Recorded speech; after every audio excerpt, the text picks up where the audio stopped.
So monitoring and managing ash, which I'll just refer to as MAMA from here on in, was launched by ERI in 2017.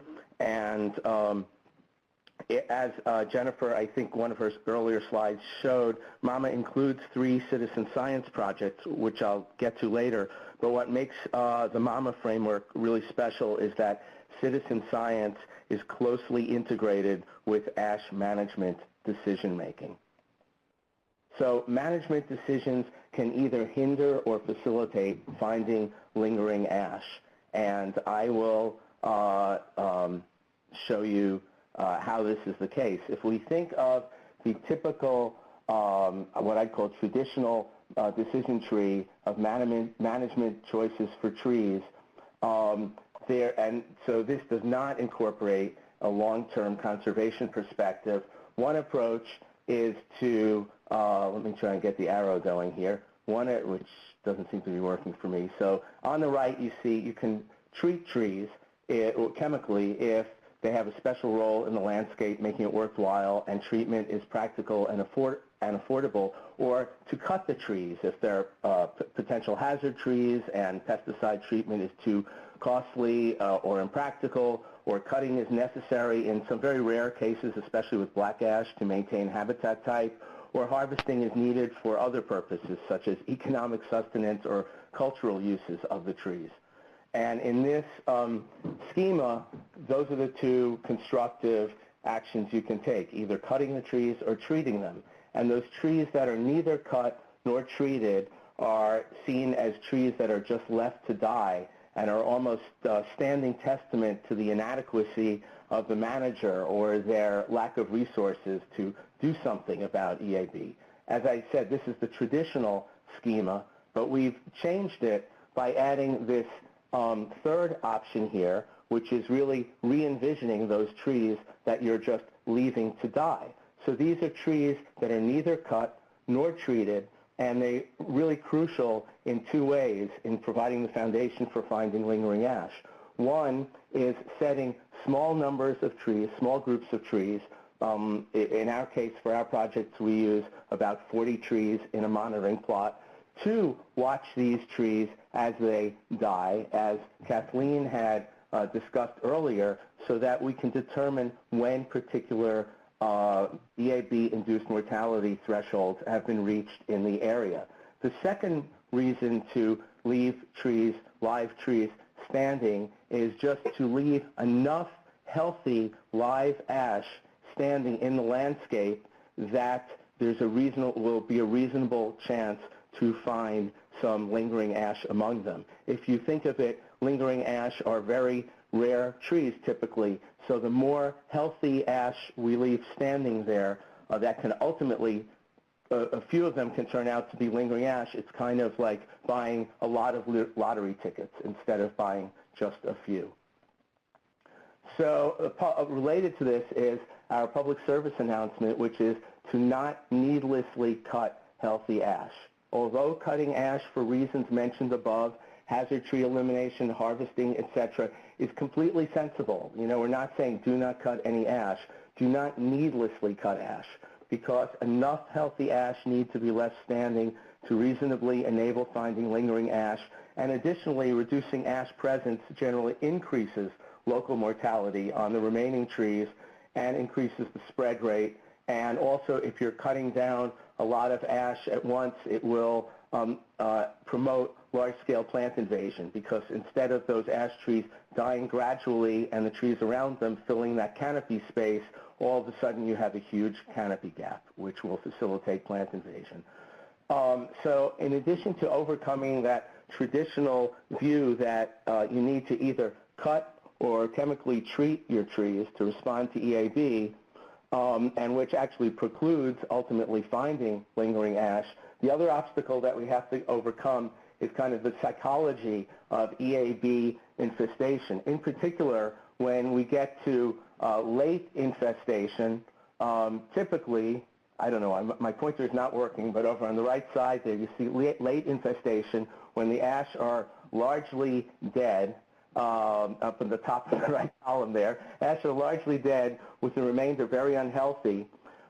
typically everyone has resigned themselves to all the ash being dead. They become completely disengaged and say there's nothing we can do about it. The ash has gone the way of the passenger pigeon.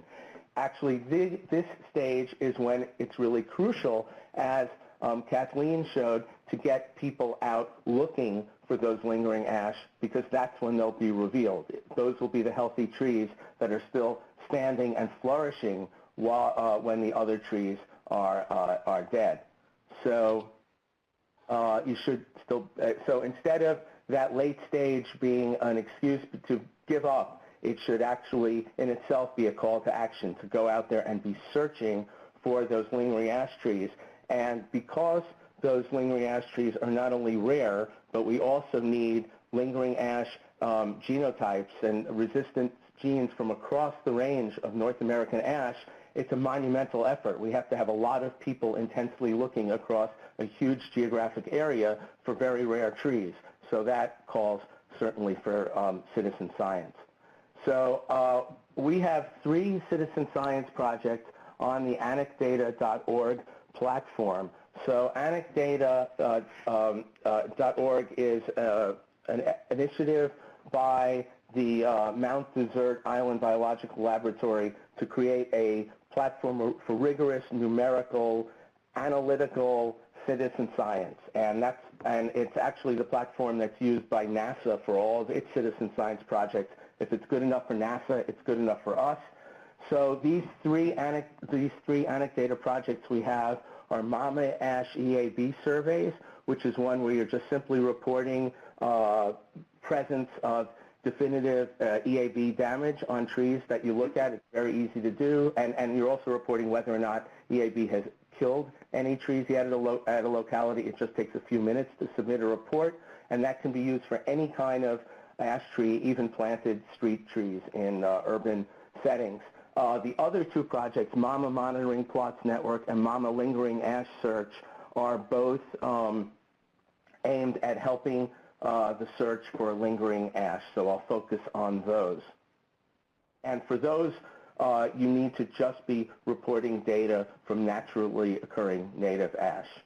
So the Mama Mortality Monitoring Plots Network, we already have 58 plots in 4 states. It documents EAB-induced mortality rates, indicates where and when to search for lingering ash, and crucially, I think for this audience especially, it provides focal points for outreach efforts so that, for instance, the institutions that we partner with often hold these plot establishments as major outreach events where people come help set up the plot and learn a lot about ash and what you can do constructively. The second photo from the left is on the campus of Vassar College in Poughkeepsie, New York, and it's representative, and here we have students setting up a plot, and it's representative of the fact that you don't have to be out in the wilderness to set up these plots. Some of them are in urban or in suburban areas, and this is really rapidly growing.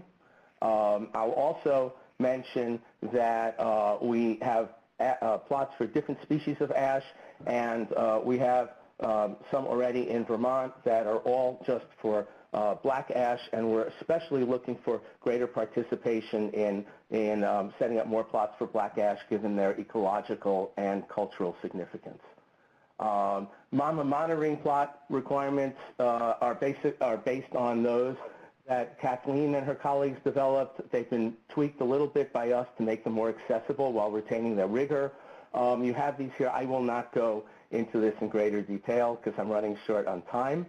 So I want to give an example of how Mama AMPs, ash monitoring plots, we say get amped up about ash conservation, fit into the overall framework. In the Catskill and adjacent lower Hudson regions of New York, we did 17 training workshops attended by representatives of about 70 institutions. The attendees learned all of our citizen science projects. It yields 33 plots in these 2 regions. And using data from our plots as well as other data, we've created what we call Mama action maps. So here's one for this region, and it shows, if you look at it, it's color-coded, and it shows areas that are ready to be searched for lingering ash, areas that are almost ready, and areas where other tasks on that task chart should be focused on. such as just determining whether or not EAB has yet reached these areas. So we have kind of this background, a tannish, grayish color, where there are not yet state reports of EAB even occurring there. We need more people to be looking. So in areas indicated by the MAMA action maps as ready to be searched for lingering ash, such trees can be reported via the MAMA Lingering Ash Search Project. You see that icon for it up there. This project can also be used to report potential lingering ash. Healthy trees where most of the trees are dead or have significant dieback. We're talking about canopy classes 4 or 5, but where the formal threshold has not yet been reached. We came up with this category of potential lingering ash because we were getting phone calls and emails from practitioners such as foresters and landscapers and so on, who were saying, I'm out in an area where, you know, most of the trees are in really bad shape and there's a really standout healthy tree here. And in many cases, those areas did not reach the thresholds yet to be formal lingering ash search areas. So what we do is we have them report the location and instruct them, as Jennifer mentioned, to protect those ash trees, to make sure those aren't cut down. And then we get back to the reporter in whatever, year or 2 or 3 years when that area is ready for lingering ash formal search. And we say, check on that tree again. Is it still healthy? Great, that's a lingering ash. If in the interim it has declined and died, they're welcome to cut that tree down. We're almost done here. I know I'm running against the time criterion. So as I mentioned, it's really important to mark those potential lingering ash so they don't get cut down. Here we have on the left a beautiful, healthy lingering ash that's completely healthy in an area that reached 93% mortality last year, so it's not quite ready to be termed officially a lingering ash, but here we have somebody from New York City Department of Environmental Protection marking that tree to make sure that's not cut down. And so how can MAMA help you take action to conserve ash? So visit www.monitoringash.org to see the resources and information offered. If you want to set up a plot, which we'd love you to do, you need to attend a training session by us or someone who's been trained by us. Contact us if interested. Visit anecdata.org or download the Anecdata app on your phone. Simply then enter the search for MAMA, and it will just pull up our citizen science project. And most of all, integrate the search for lingering ash into your management strategy.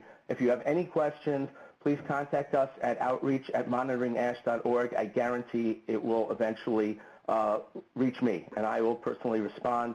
Take-home messages or the lingering ash offer great hope through the work of Dr. Koch, Dr. Knight, and their colleagues. And finding lingering ash depends on broad participation, not only to gather the necessary data, but also to implement the management that enables lingering ash detection. And I want to thank Kathleen and Jennifer. I want to thank everyone at Urban Forest Connections, my partner in this effort, Dr. Radka Vildova at ERI, and our partners. The list is growing rapidly, and this is already out of date. Back to you, Phil.